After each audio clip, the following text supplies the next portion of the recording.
students aren't taught to learn and comprehend and understand what they know.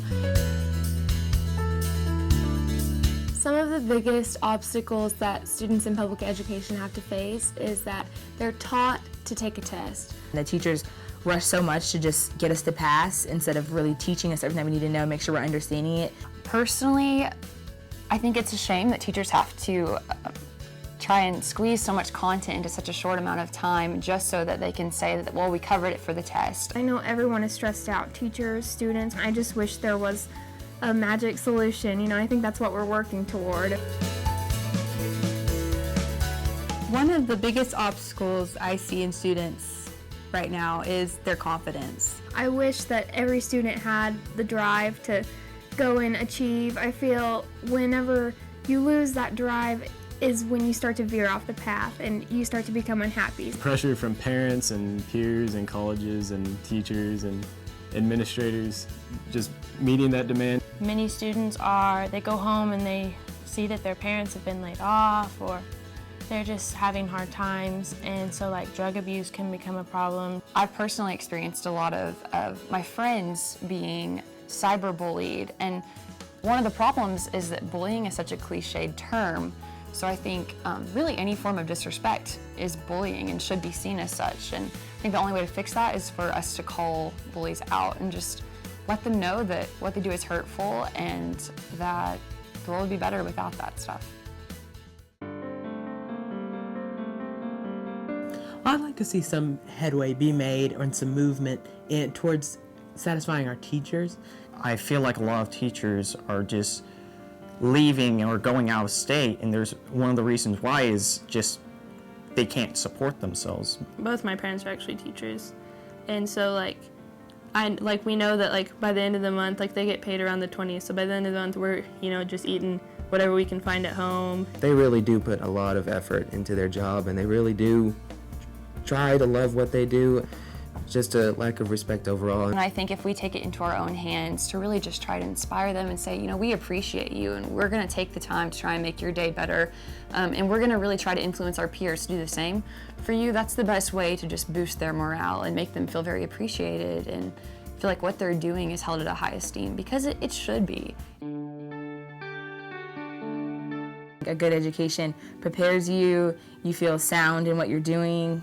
A great education is just job security. It's being able to provide for your family. It's all these things that sometimes people take for granted, but without an education, we wouldn't be able to say we had.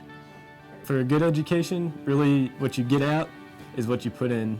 I feel like getting an education is an opportunity for me. I want to be able to go out into the world and really make a difference in other people's lives, be able to teach them, even if I don't become a teacher, be able to set an example to them by what I've learned throughout education and also throughout from educators.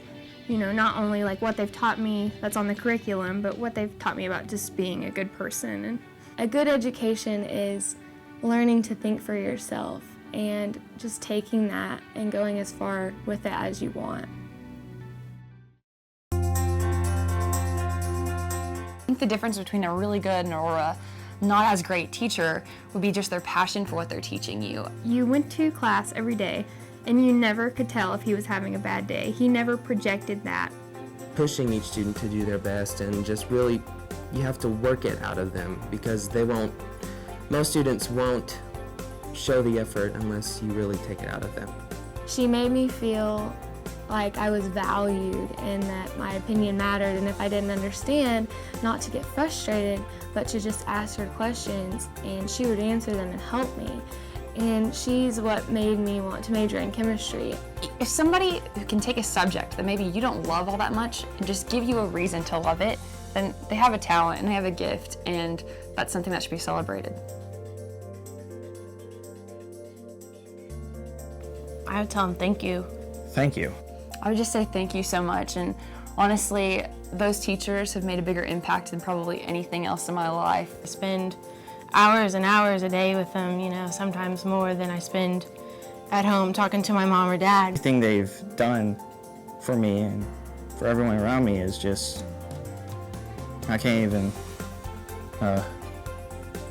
begin to say thank you to the ones who haven't overlooked me. Thank you for just taking the time out of your day and of your busy lives to really make a difference in mine. Because I know being a teacher might not seem so glamorous, and I know the pay is not as good as it should be by what they do at all.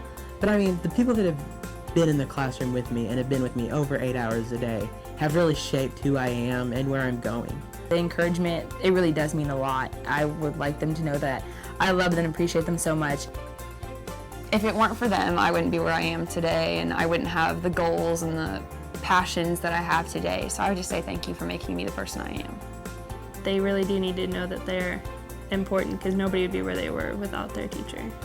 So I would just want to thank them from the bottom of my heart for not only shaping me and my family, but my ethics, my morals, and hopefully my future. The student voice is incredibly important. We want our students to be engaged. They are with their teachers every day.